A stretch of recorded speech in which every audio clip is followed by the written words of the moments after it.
What's up, everyone? My name's Mitch, and today we're talking all about Parkinson's Law. What the heck is Parkinson's Law? I know what you're thinking right now, and the answer is no. Parkinson's Law is in fact not related to Parkinson's disease. I mean, that's the first thing I thought of too, but maybe it's just the medical nerd in me.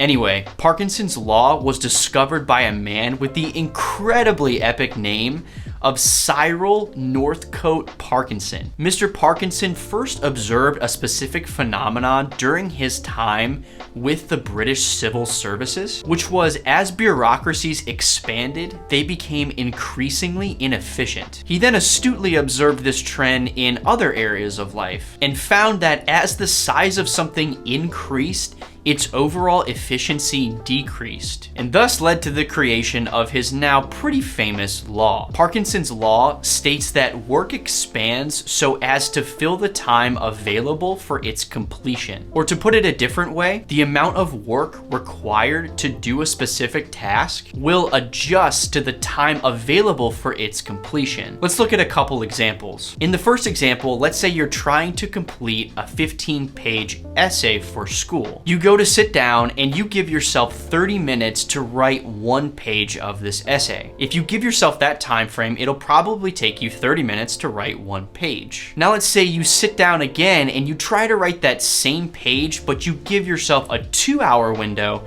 to get the same amount of work done. During these 2 hours, you'll most likely still only get one page written. The reason for this is that in the 30-minute time frame, you will channel all of your mental fortitude and hyper-focus abilities to write as much as you can within that 30-minute time frame. And in fact, the overall quality written will be just as good, if not better, than what you would have written in 2 hours. And this is simply because during that 2-hour time frame, your brain is much more prone to distractions. Squirrel. By creating a shorter deadline, it forces you and your brain to undergo a period of hyper-focus and persistency. And this will actually increase the quality of the task at hand. Another example is, let's say you're a musician and you're trying to learn a new piece of music in a 3-month time frame versus learning it in a 1-month time frame. If you create the 1-month deadline versus the 3-month deadline, you'll actually force yourself to practice more on that specific piece of music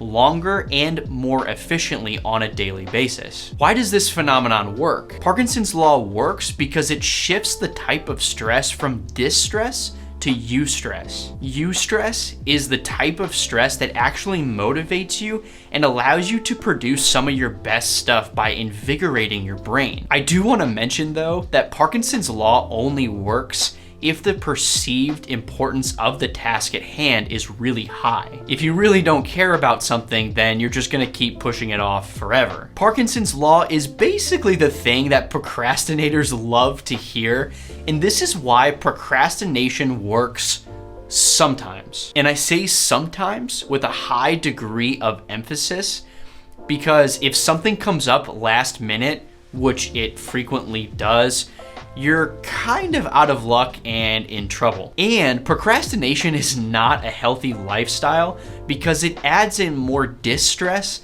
than actual eustress, and this can have negative consequences on your health long term. So how can you actually use Parkinson's Law to your advantage? Parkinson's Law is more obvious when you have bigger projects with longer deadlines, like 3 to 6 months. What you can do to use Parkinson's Law to your advantage is to take the big project at hand and deconstruct it down into tangible bite-sized pieces. And then you take these bite-sized pieces and you just eat them and forget they ever existed. No, I'm totally kidding. You deconstruct the big project into its components, and you take each component and make deadlines for 1 to 2 weeks. This will not only allow you to complete the task more efficiently, but also in a timely manner by not leaving the entire project until the week before it's due. Creating timely deadlines in order to get your work done challenges yourself. And by constantly challenging yourself,